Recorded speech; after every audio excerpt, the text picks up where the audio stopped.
بسم اللہ الرحمن الرحیم۔ حالات و واقعات حضرت آدم و بی بی حوا علیہم السلام۔ امام محمد باقر علیہ السلام کے فرمان کے مطابق پروردگار نے کچھ آب شیریں کے ساتھ خاک کو اپنے دست قدرت سے گوندھا اور کہا، تجھ سے اپنے پیغمبروں، رسولوں، شائستہ بندوں اور ہدایت یافتہ اماموں کو جو بہشت کی طرف لوگوں کو بلائیں گے اور ان کی پیروی کرنے والوں کو روز قیامت تک پیدا کروں گا۔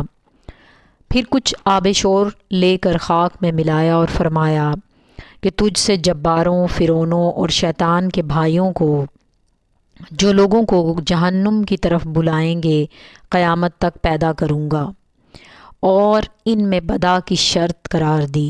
بدا سے مراد وہ ارادہ خدا ہے جو کسی امر سے مشروط ہو، جس کے وجود میں آنے پر خدا اپنے ارادے اور حکم کو بدل دے، جیسے حضرت یونس کی قوم سے عذاب ان کے توبہ کرنے پر روک دیا گیا۔ غرض دونوں قسم کی مٹیوں کو باہم ملا کر عرش کے سامنے ڈال دیا تو وہ دونوں مٹی کے چند ٹکڑے ہو گئے۔ پھر 4 فرشتوں کو ہواؤں کے چلانے کا حکم دیا۔ ان ہواؤں نے ٹکڑوں کو ایک دوسرے سے ٹکرا کر پارا پارا کیا، پھر چاروں طبیعتوں کو اس میں جاری کیا۔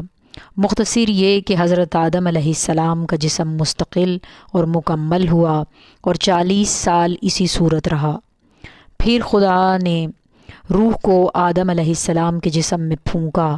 جب روح حضرت آدم علیہ السلام کے دماغ میں پہنچی اور چھینک آئی تو کہا الحمدللہ۔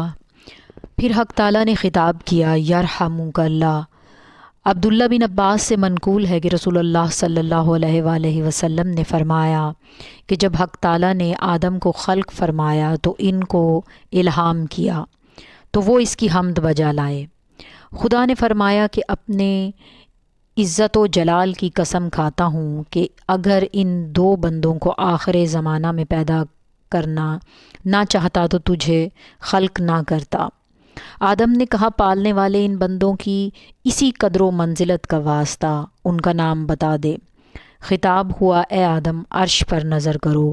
جب عرش کی طرف نظر کی تو دیکھا کہ 2 سطروں میں نور سے عرش پر لکھا ہوا ہے، لا الہ الا اللہ محمد نبی رحمت و علی مفتاح الجنہ، یعنی محمد صلی اللہ علیہ وآلہ وسلم پیغمبر رحمت ہے اور علی کلید بہشت ہے۔ اور دوسری سطر میں لکھا ہے کہ میں نے اپنی ذات مقدس کی قسم کھائی ہے، جو شخص ان سے محبت و دوستی کرے گا اس پر رحم کروں گا، اور جو شخص ان سے بغض و عداوت رکھے گا اس پر عذاب کروں گا۔